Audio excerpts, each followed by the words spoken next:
They went to Houston last night in what should have been a pleasure cruise. But they, as it turns out, went to Houston to fight for their lives, which they did. And to their credit, the Jazz held on and won that game because it would have been easy to fold. Yeah. And I know there's a lot of malaise, and I know there's a lot of Jazz fans this morning that are frustrated and upset. But again, I'm going to say it about Donovan Mitchell. He's on the verge. Mm-hmm. He is so close to being an NBA absolute stud. All he's missing is that mid-range game. And we saw it last night where I'm really worried about his legs. He has lost lift. Mm-hmm. Like on that layup that he missed and then he had to go back and finish it at the end of the game there where he could have dunked it, he didn't. Like, you worry about that. Mm-hmm. But I'm more worried about the fact right now that this team is reliant on Donovan Mitchell to be special to win games. Yeah. That's the theme that I think really emerges from me in this game last night. And I know we're going to talk about Rudy and the defense and all that. But I want to take a second, and I hope that you appreciate how special Donovan Mitchell is right now. I hope you appreciate that, again, and I'm going to own this, for the last 10 games, this guy has been remarkable. Yeah. His drive and kick game last night, the behind the back pass to Bagsnatchevich, where Bogey's in the corner and drills a three after Donovan makes an unbelievable behind the back no look pass. Bojan. I don't know how he got that first three ball off to Mike Conley in the corner, but he did. And then that three in overtime was just a wonderful play. Clutch. By Donovan Mitchell. Now, those two guys got to hit those shots. Donovan Mitchell put them in positions to succeed, Jake. Mm-hmm. And I think you have to take a minute and really appreciate the way that Donovan Mitchell is performing for this Jazz team. Well, it's precisely what the team needs. I mean, the team needs Donovan Mitchell to facilitate. The team needs him to put guys in high percentage opportunities.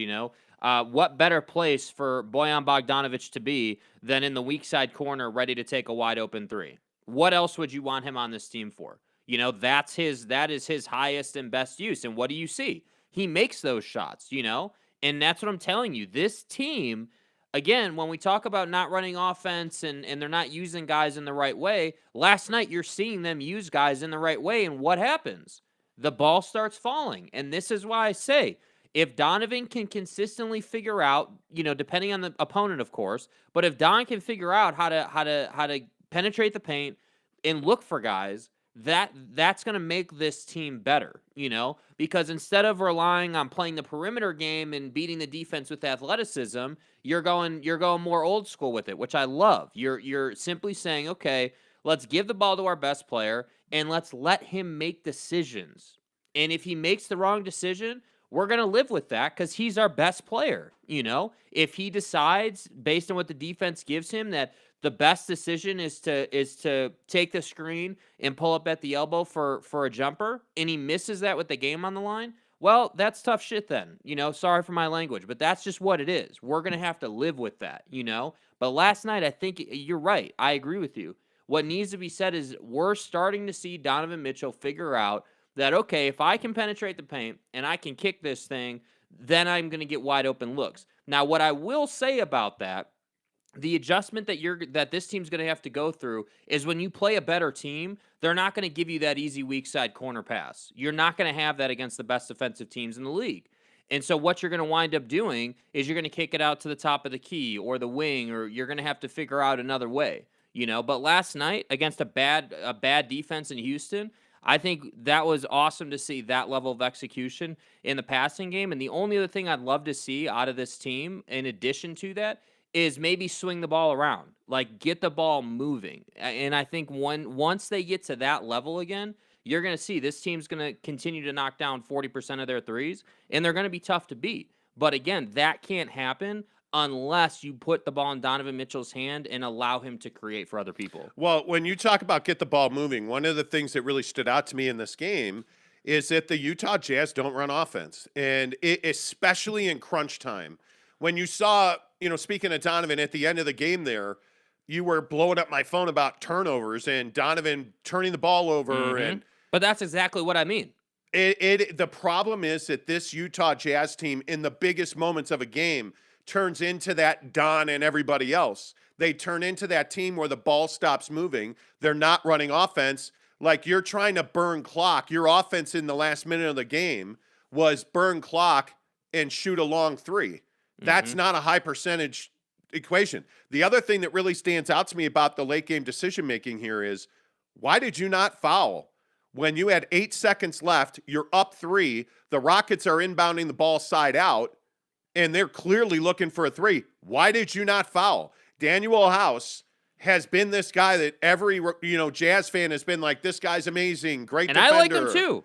Admittedly, I like him too. But last night. But how do you have a mental breakdown like that? Again, you said on the show yesterday, for all of you people who listen consistently, you remember yesterday he specifically said that if Daniel House plays too many minutes, he's going to get exposed, right? You're going to see some mistakes or some things that are not ideal.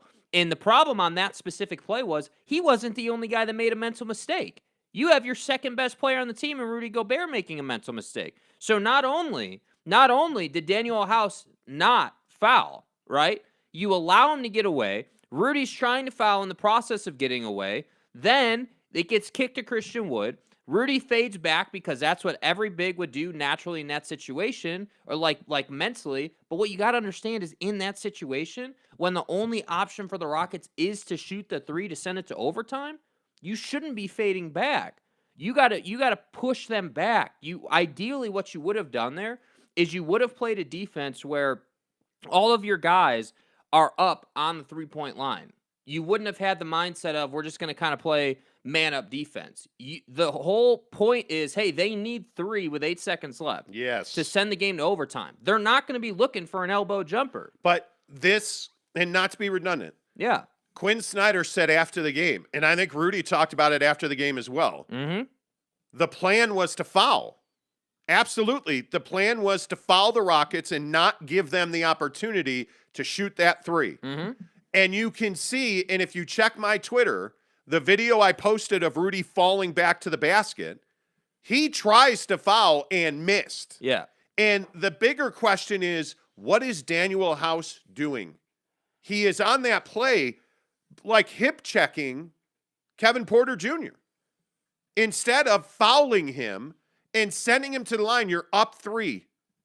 At that point, there's 4 seconds left. Foul him, send him to the line, 2 shots. Whether he makes or misses, the game's over. They're not beating you at that point. Yeah.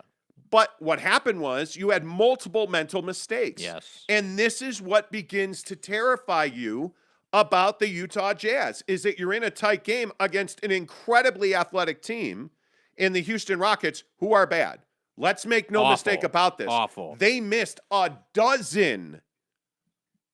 That's 12 shots within 18 inches of the basket, which is shocking. Which, by the way, while we're on that point, I just want to say, had they made 2 of those, you damn well might have lost this game. I just want to point that out. A dozen.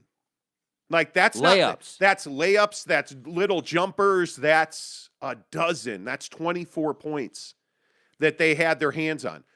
But that last play of the game, the mental mistakes were Rudy Gobert making 2 on his own, swings and misses on the foul, and then inexplicably, when your guy is Christian Wood, inexplicably backpedaling into the paint when you're up 3.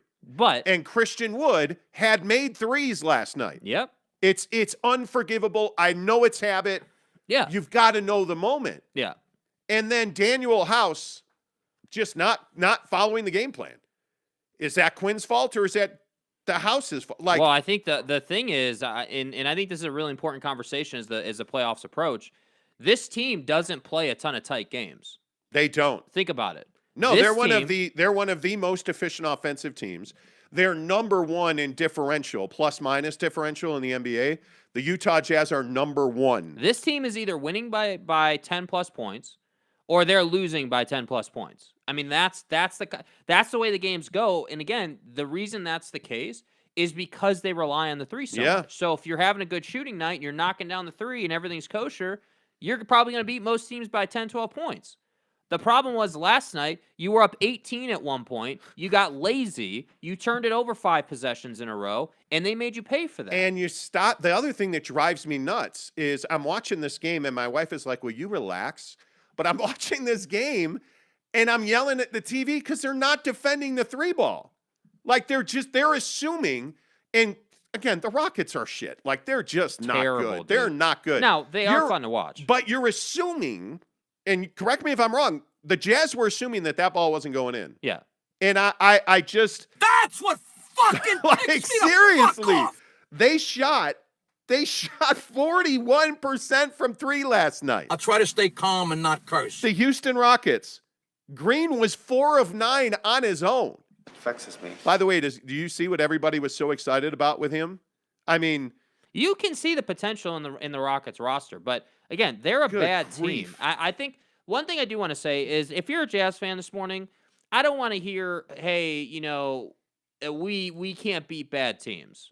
It's not that you can't beat bad teams. No. What should concern you is just the execution or the lack thereof late in the game. And again, I'll just keep saying it. This is definitely on Quinn, but also I think this is an area where Don can grow. If you go back to the Jazz game against Phoenix, late in the game when Daniel House was dogging Devin Booker, right? When he was on him, when he was playing tight defense, when he was basically just doing his job. There was a play where Book kind of got caught behind the timing line, and he was kind of pinned down, but he didn't turn it over. He relaxed, he made the right play, and got it across. And they fouled him. Don needs to learn how to stay calm in those moments, and that will prevent that bad turnover. But I also thought the other interesting thing were and we're going to get to the Rudy defense thing in a minute, but the lineup combinations. Mm-hmm. I got to tell you, I love some of the combinations and the rotations that Quinn was running. I think when you look at Donovan Mitchell, Mike Conley, Jordan Clarkson on the floor together, you look at Conley off the floor, Clarkson, House, Don on the floor together. I think you're starting to see that, A, the coaching staff believes in Daniel House. There's no doubt about that. Yeah. And B, they're going to sink or swim with Jordan Clarkson in certain situations. Mm-hmm. I mean, he, again, took terrible shots last night. But, I mean, he gives you 14 points off the bench, but he's 2 of 7 from 3. And the one wasn't even close. Mm-hmm. The one wasn't even close. And the other thing that worries you so much is this team was 3 of 12 from 3. The Jazz was 3 of 12 from 3 off the bench. Mm-hmm. That's a problem. You're not going to win many games like that. You're not going to win many games when this team shoots, I say only, but when this team only shoots 36% from 3, you're not going to win many games. They got to shoot 40% from 3. Mm-hmm. And the other thing that really stands out to you is I'm okay with Don having 6 turnovers. Frankly, he's on the ball a ton. He's dribbling, double team, traffic in the paint. Like, he's going to turn the ball over. The other thing is this was a really tight game when he was really the only turnover guy last night. Like, Jordan Clarkson had 3, but hey, water's wet and Jordan Clarkson turns the ball over. Yeah. But you had 18 turnovers in total. Against the Rockets. And it's starting to be this cumulative effect where, hey, Mike's got 2 and Bogey's got 2 and Rudy's got 2 and, you've got to find a way to value the basketball more. Your point guard, the guy that's on the ball the most in volume, is always going to have more turnovers, and you're okay with that. Dude, honestly. the reason they're turning the ball over so much is because they don't run sets. That's why. Yeah, they play a lot of frenetic basketball. Yeah, you're in the flow of the game, and so there is no structure as to where these guys should be, and what that causes is now Don, instead of being in a set and knowing where his guy is going to be, Don has to kind of read the play and sort of predict where his guy is going to be. And I think sometimes that makes it difficult to take care of the basketball, especially when you're playing. Again, the Rockets are terrible. But even though they're terrible, one thing they are is really athletic, really long, really lanky team, which ultimately allows them to make plays. So when you're playing a team like that, you have to execute. It's not good enough to just kind of willy-nilly. And I think when they were up 18, they kind of took their foot off the gas and thought the game was over. Yeah, and I think again, the other thing that I would tell you that is really of concern to me is you just don't have continuity amongst your core guys. Mm-hmm. And that worries you quite a bit. I mean, it is this whole thing where you just don't know where you're going to go when things are tight. And again, I love that they had Don drive and kick. Love it. I think that's his And highest I best think it's something use. they can build off of too. I think it's something that they could absolutely build offense off of. I think I could easily see them. Let's say they run into Dallas in the first round. Let's just because that's what it looks like right now. You run into Dallas in the first round. You can't tell me that against Dallas, Donovan can't get into the paint and start causing havoc.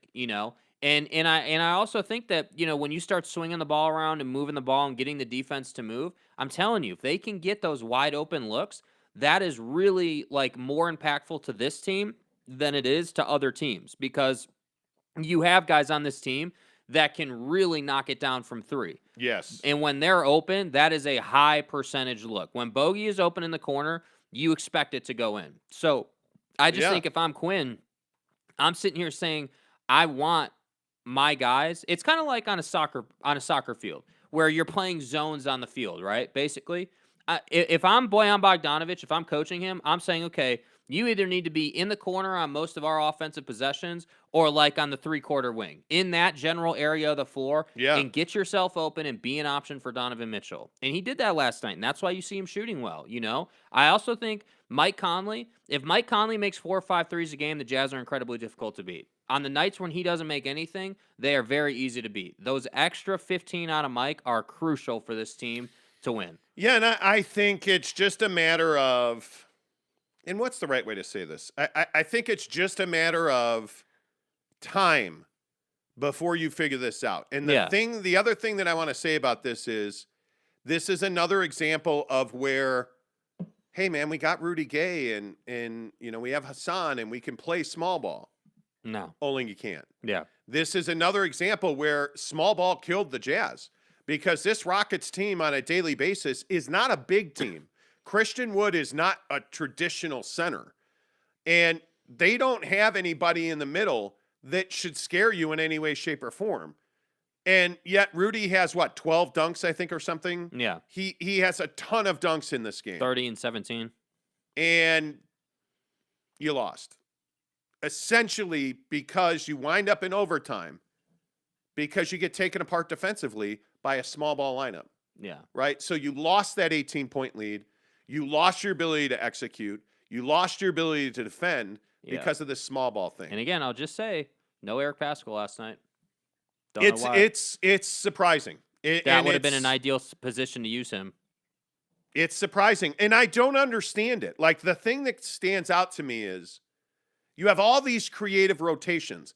What is it about Eric Paschall that you don't like? And I wish that somebody, and this is just my beef. I'm a subscriber to the Tribune.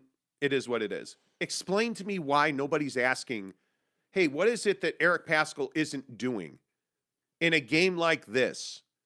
Where, and again, I'm probably not playing Hassan Whiteside over Rudy Gobert in any game situation where the game's on the line, but Rudy Gobert is just not an option late in this game. Yeah. And what is so hard for Rudy is when you're playing small ball, and here's why he struggles.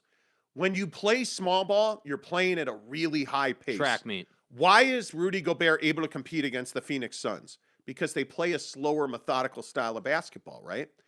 But when you get to the Houstons, when you get to Charlotte, the Memphis Grizzlies, who play at an incredibly high pace, they play frenetic basketball. Their center, oftentimes, Jaren Jackson Jr., doesn't rim run. He circle runs. He runs from one top of the circle to the other, because he's a three-point finesse player. I'm a fucking unit. And I love the guy. I love JJJ. I do. But he's not a traditional center, and that's where the Jazz get into trouble. Mm-hmm. Because you're not going to sit your $41 million player in Rudy Gobert. So what do we get last night? We get Terrence Mann in the corner, and we get dudes dunking on Rudy Gobert. Oh, wait, I'm sorry. That was last year against the Clippers in the playoffs, which is exactly what we saw last night against the Rockets. And this is not Rudy's fault, right? It just is what it is. The Jazz have not addressed the biggest hole in their championship arsenal, which is we can't defend fast athletic teams. We just can't. When you look at the weakness of this Utah Jazz team, it's Jalen Green. Yeah. It is Kenyon Martin Jr. dunking on you. He's dunking on you, bro. It's Kevin Porter Jr. Explain to me, like, and here's the paradoxical moment. You're down, you're the Houston Rockets. You're down 2. Game's on the line. What are you going to do? Against the Utah Jazz with Rudy Gobert at center. Well, I can tell you right now what I'm going to do. I'm going to spread the floor. I'm going to switch Rudy onto a guard, and I'm going to have Kevin Porter Jr. attack the basket, and I'm going to put Rudy Gobert into a make a choice. And how on earth was Rudy Gobert's choice not to defend the rim? He chose not to go and try and block the shot. The best defensive player in the league, arguably, chose not to block a shot. Yeah. Didn't even try to block the shot. Who cares if they beat you with a 3? Honest to God. Honest to God. Are you really going to be upset if Rudy goes to block that shot and his open man in the corner hits a 3? Because I'm not. Rudy's job is to rim protect. His job is not to be in the corner on a guard. Mm-hmm. Rim protect. Yet he's in no man's land, like going back and forth. Facts. And it leads to a layup to tie the game. Yeah. And it's how you find yourself in overtime. Yeah. So it's not Rudy's fault. Don't get me wrong. Like Holly Rowe last night, vomiting on the microphone. Oh, Rudy just gets so much disrespect. And frankly, I'm tired of it. It's not that Rudy gets disrespect. Facts are facts. Mm-hmm. Their biggest weakness is that Rudy Gobert can't defend the perimeter. Facts. And the guys that he's able to defend are guys like Luka Doncic, who does not rely on quickness and speed. And he did a great job on Luka. And at times last night, he had a really good defensive sequence against Jalen Green. But what did Jalen Green do? Drove his shoulder into Rudy's chest, hit a turnaround fade multiple times in the paint. Mm-hmm. Rudy Gobert can only do so much. It's Royce O'Neal on that game-tying layup, falling into the lane with his hands in the air, not trying to block the shot. Don't get it, dude. I don't get it. By the way, where was Daniel House in that situation? He's the Booker stopper. But apparently he's not the Kevin Porter Jr. stopper. I'm for real. Anyway. What are the people saying? Oh, it's over. Let's see.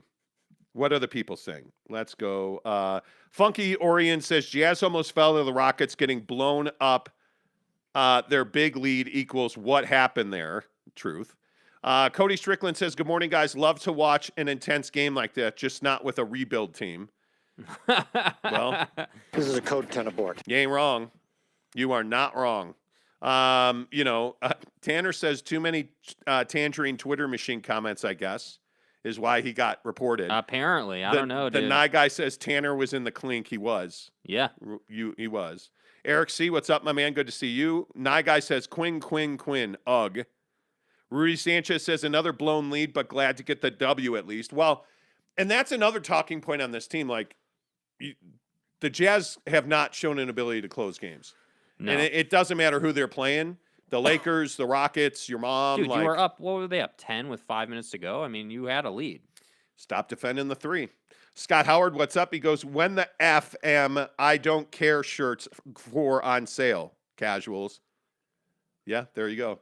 We need a curse word on a shirt. Teddy Wayman says casual. It was great to see Don get 10 assists. Yeah, and not to keep going back to what I told you. He should be a double-double machine. The guy should be 28 to 30 points and 10 dimes every night. Yep. And it's not that difficult. It's not that difficult for him to get 10 assists if guys are going to knock down threes. It's not. The problem is that how you win games if you're the Jazz? I think it goes a long way. Yeah. But it's not enough to win a championship. And by the way, I'm happy to go back to the Memphis Grizzlies argument because the comments on YouTube yesterday were kind of ridiculous. Okay. About how the Memphis Grizzlies, how they got blown out, and the Jazz are better than the Grizzlies, and look how they kicked their ass in the playoffs last year.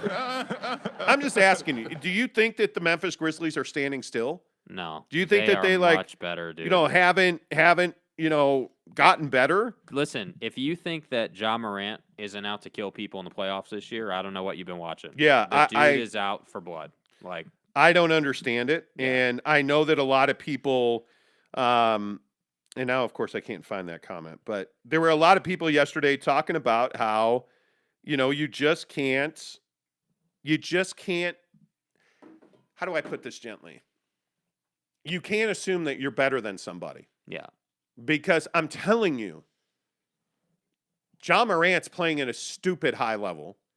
That team with Clark and Bane, and don't forget Dylan Brooks has been hurt a pretty good chunk of the year. Yes.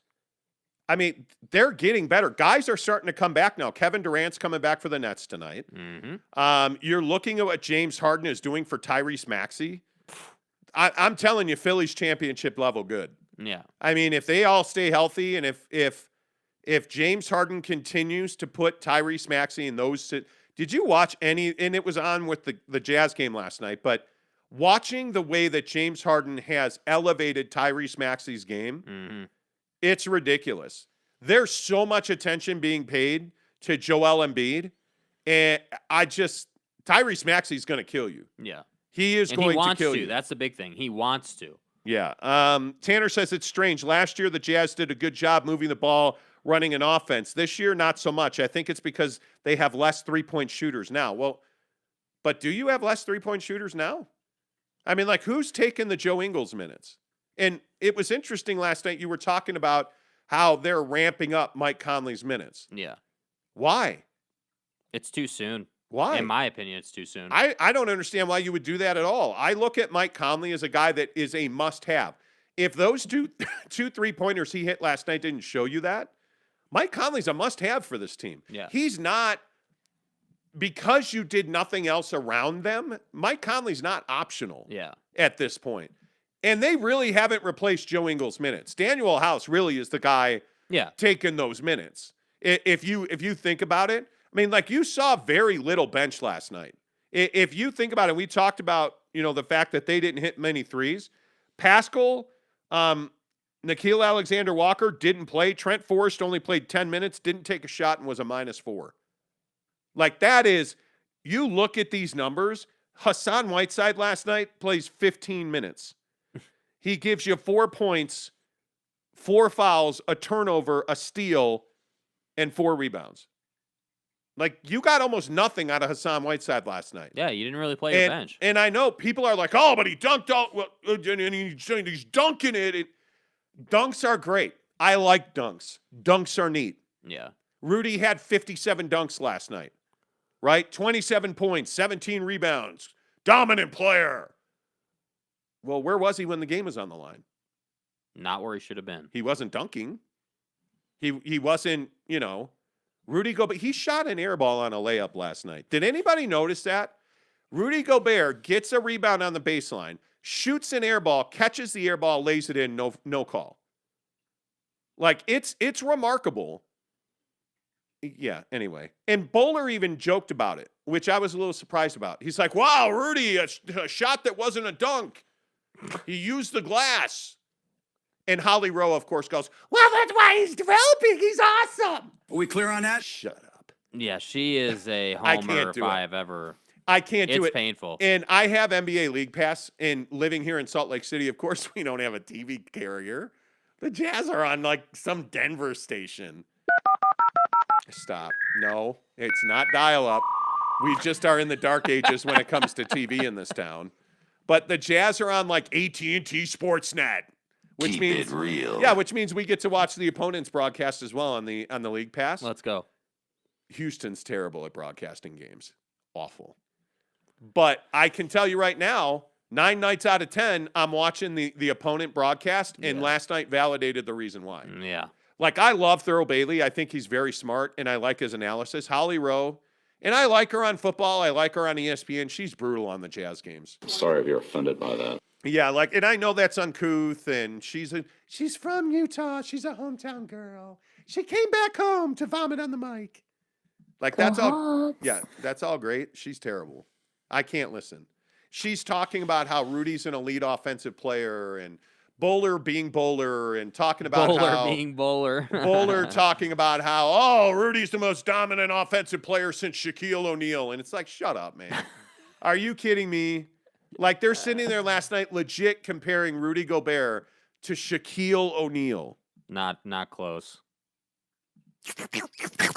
I mean, guy, there's rehab for crack addiction. Seriously, like, what are you talking about? What else we got? Anyway, I should stop. George Mitchell says, hello, guys. Best podcast in the world. Yeah, I know. Thank you, sir. Thank you. Appreciate that. Brandon Whiteside says, Royce got exposed. The dog walked all the way to the hoop late in the game. He did. Yeah. He did. Scott Howard says, Rudy did have a nice game, but looked like a space cadet on 3 Christian Wood hits. That's true. A space cadet. That's true. Also, why the hell did the Jazz not foul? I don't know. And Jake and I argued over this. Are you a foul the 3-point with a 3-point lead? So here's the thing. In my opinion, yes, I like the strategy, but I think it's a risky strategy in the NBA because of how quick the whistle is. Offensive players, especially young guys in this generation, know how to get fouled in the shooting motion. They know the timing of it. So when you're trying to foul, the Christian Woods or the Kevin Porter Juniors or, whatever. But that's not the Golden State Warriors out there. I understand. That's not James Harden or Devin Booker. But right? What would we be saying on the show this morning had they fouled him in the shooting motion? Right? Well, one, he'd have had to make 3 free throws, which they haven't shown the ability to do. Well, that's fine. I'm not putting a guy on the line for the game. But, Jake, it's the Houston Rockets. Yeah, well. Right? And I'm the guy, and I'll say this, and we are totally opposed on this. Yeah. 10 seconds or less with a 3-point lead, you foul him. My point is, send him to the line. What we do agree on is it's the Houston Rockets. That's what we do agree on. So in that position, what I would have said to my team was as soon as they inbound, we're going to foul. That was the plan. Right. I know that was the plan. But in addition, what wasn't said, in my opinion, obviously I wasn't there, but based on how it played out, what wasn't said was, okay, if we can't foul, if we miss the foul, if it goes sideways on us, push out, push them back, make them take a 30-footer to tie the game. Not a right on the line 3 that's a wide open look. Can you believe that? I can't believe he cannot believe honestly, Rudy Gobert backpedaled into the paint. Honestly, dude, I can because that's what defines him as a player. He is a rim protecting defender.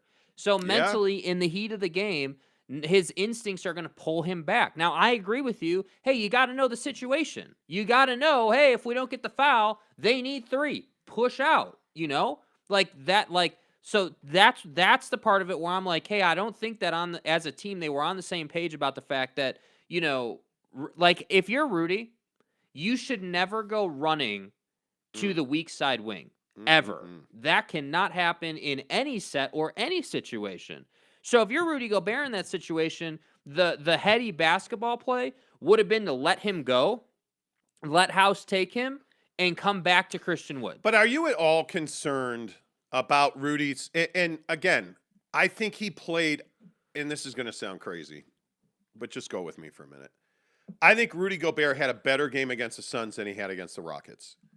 And I know that he had 27 points and 17 boards last night. And Bro, what are you talking about, man? Again, he dunked 78 times last night. Like, I get it. Right. But how are you a minus against the Houston Rockets?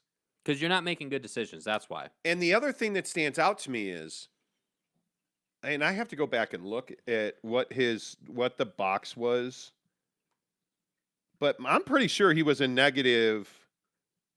And I won't be able to find it. There we go. Now it loaded. Yeah, he was a negative 15 against the Suns. It's decision-making. Well, but is it decision-making when DeAndre Ayton's hitting the elbow jumper? Yes. Is it decision-making when JaVale McGee's getting that dunk? Yes. It is. They have to be better as a team in pick and roll. They have to be on the same page about what Rudy's responsibility is. You can't just say to Rudy Gobert, all right, dude, you're guarding the paint. Don't care what the situation is. That's not good enough. NBA teams are too good. You have to say to Rudy Gobert, okay, when you're playing DeAndre Ayton and he's your assignment, we're gonna be happy to give up the elbow jumper, or we're not gonna be happy to give up the elbow jumper. Take that away, and we'll get the backside. Like, you have to be on the same page about what Rudy is going to do, because the fact is whatever he's doing, whether that's rim protection or guarding the big at the elbow, he's good at both of those things, just not at the same time. Nobody can do two things at once at the NBA level. Well, So- Mr. E actually, and now of course it reloaded. Mr. E says Gobert's last 4 games, -12, -15, -27. Was he a -27? No, he was not. Stop. Against who? -5. Well, that would have been Dallas. Was he a -27 against Dallas? No, he was a hold on. He was a -5 against Dallas. That's interesting, because Dallas is Dwight Powell. Yeah. I mean, nothing significant off their bench. That's interesting. That's really interesting. Yeah, man. Yeah, I mean, yeah, you're not wrong. You're not wrong. And I mean, to have the kind of game that he had last night, and to be a -12 when you score 27 points and 17 boards, and you're -12. It's not good. That's surprising. Mr. E, that's a really good point by you. That is a really good point by you. Rudy Sanchez says the Jazz consistently give up clutch shots to the opposing team. This time they got away with it thanks to Conley's threes. Yeah, and that's a great point. This isn't the first time the Jazz have been here. Again, speaking of the Grizzlies, let's not forget the Jaren Jackson Jr. 3 off the wing to win the game. Yeah. That was a dagger 3, dude. Yeah, that Same sucked. situation. Rudy was in no man's land. That sucked. I would agree with that. Brandon Whiteside said, whoa, comment dump. Whoa. Sorry, Brandon, I lost your comment there.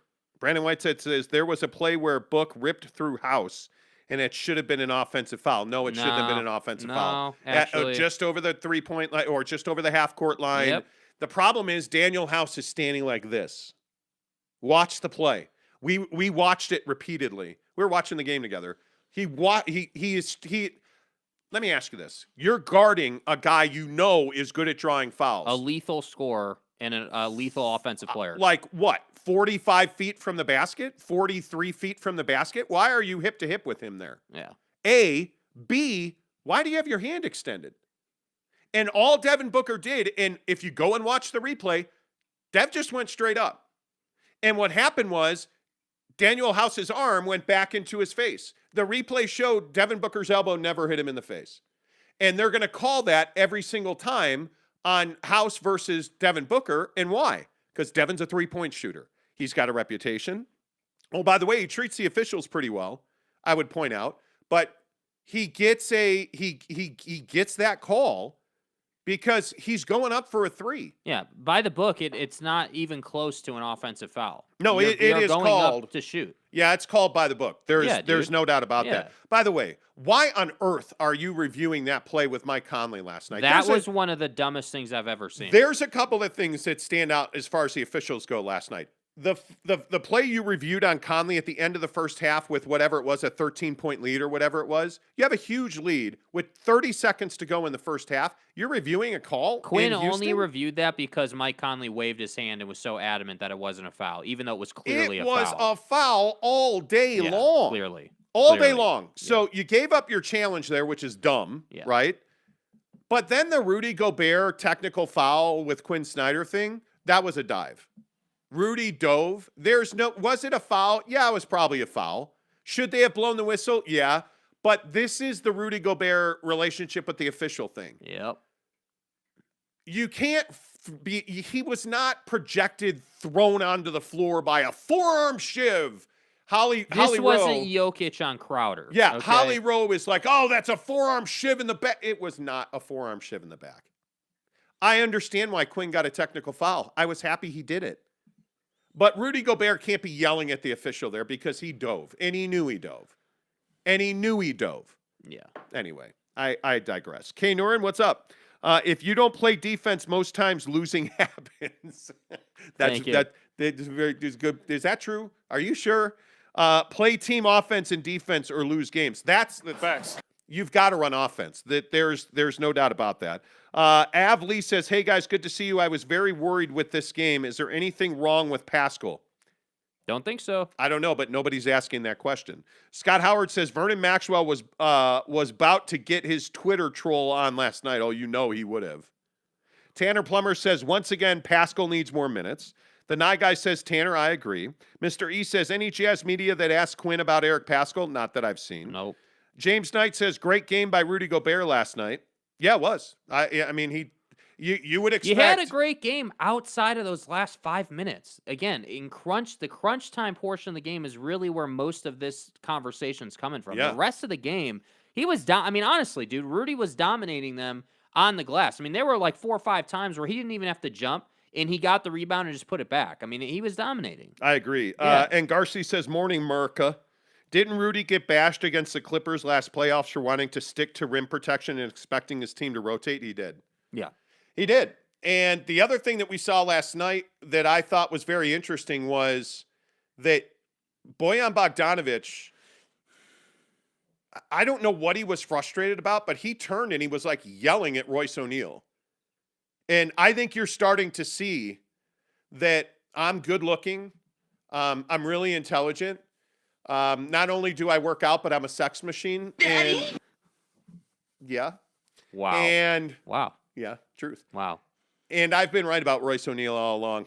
And Keep it real. Did I mention I'm good looking?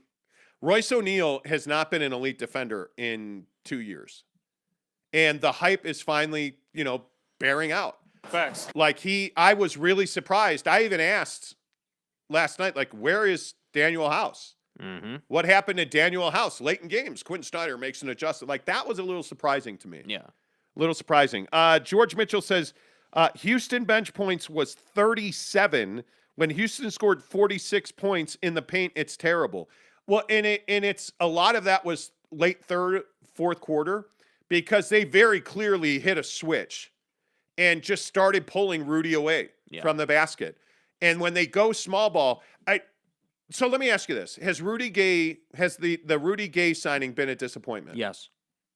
Without a doubt. No question about it. I think it has not worked out at all. It just hasn't worked. I mean, regardless of the injuries, the impact on the floor just isn't there. Yeah, I really was hoping that there would be a solid small ball rotation. Pascal is the guy you should be playing in small ball situations. He is the guy. Why not, though? I don't know, dude. Why not, though?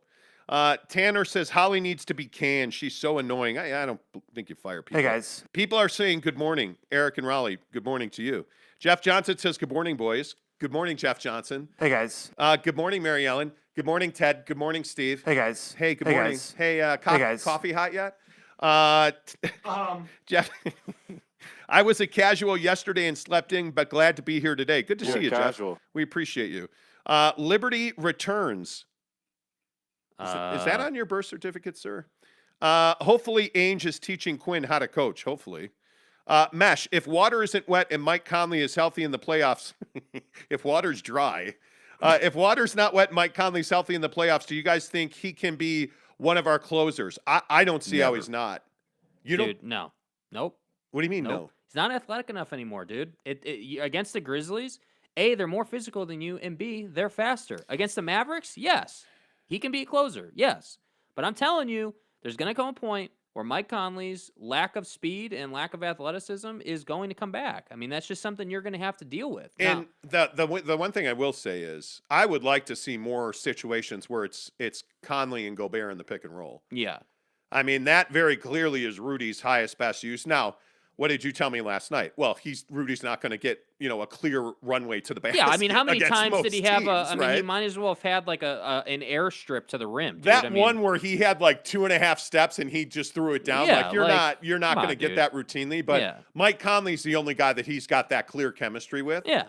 And I again, for better or for worse, I mean, the thing that it is unequivocal about this team right now is when a team is running and playing fast on you, the Jazz have got to slow the game down. Yes. And they do that by giving down the ball and letting him get fouled. Yes. And I think it's what they have right now, so I think you got to do that. Eric C. says we need an ass vacuum shirt. Why are the Jazz ranked 27th in assists? Because they play a lot of iso ball. Mm-hmm. Donovan and everyone else. They don't run offense.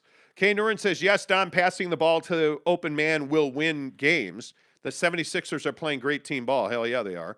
What's up, Jeremy Bolton? Good morning to you. Rudy Sanchez says, I think it was funny how Jazz commentary we're talking about it's okay not to be friends.